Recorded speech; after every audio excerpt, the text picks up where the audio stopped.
Whenever we finish a project, we do a lot of soul searching. A lot of reference got kicked around. The Seven Samurai, the Magnificent Seven. We talked very early on about showing off a more human approach to Spartans. We definitely focused on trying to go back to sort of the core of what made Halo CE, the Combat Evolved, the sort of phenomenon that it is. I remember my first time playing Halo, and I was in that first level, and after winding through these technical corridors, fighting aliens, and then I step out into this world, and it just opens up in front of me, and it's beautiful and alien and huge. That was a sort of seminal moment for me, and I think that's part of what we want to capture in Reach.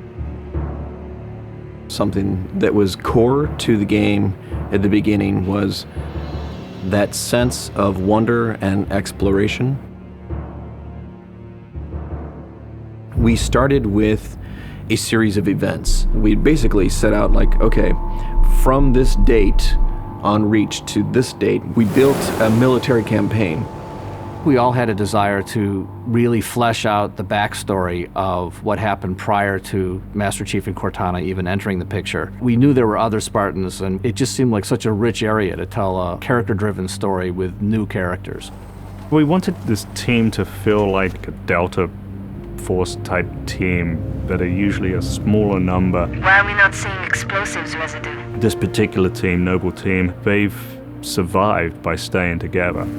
You're Noble Six, you're a replacement for a Spartan that's died. You're experiencing this story, boots in the mud. We looked at the story of Reach, and it was obviously a more intimate, character-driven story. We really needed the attention to real-world detail, trying to make these characters' faces really feel like believable. We started everything over from scratch, came up with a whole new rig for how we animate faces and also how we approach like texturing them, modeling them, everything, and just put a lot more time.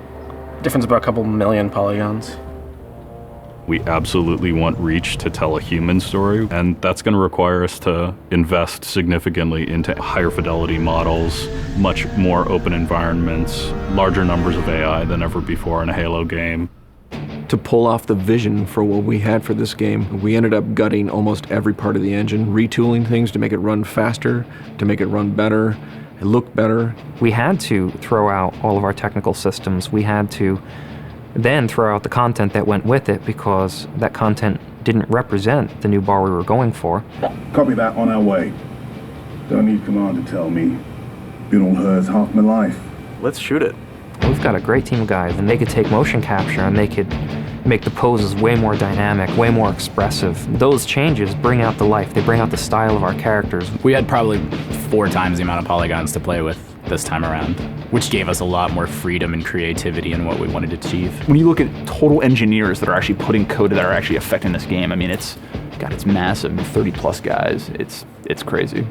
When you shoot a rock face, you'll see sparks, rock chips, dust. In Halo 3, we had a maximum of 100 colliding particles. In Halo Reach, we have thousands. We've got much more customizable Spartans than we've ever had in the past. The number of polygons we can draw at one time has skyrocketed. It's changed the way we build things up close as well as out far. This is where Noble Team arrives, and then you're going to work your way down, all the way down these terraces. Big open environments, epic skyboxes. These are things that are quintessential to Halo. Like, we're building a planet that exists 500 years from now. We want to build spaces that you want to explore. We want to put twice as many characters, vehicles, and weapons into that environment. That's going to require massive improvements to the way we handle our artificial intelligence in the game. We now can put so many AI in an encounter that you can put 4 Spartans, the player, 8 Marines against 30-ish Covenant, and that's an actual serious challenge. Bringing the elites back was something that was really a true joy for us because they're such an awesome character to fight. What if the Spartans and the soldiers don't actually understand what the aliens are saying?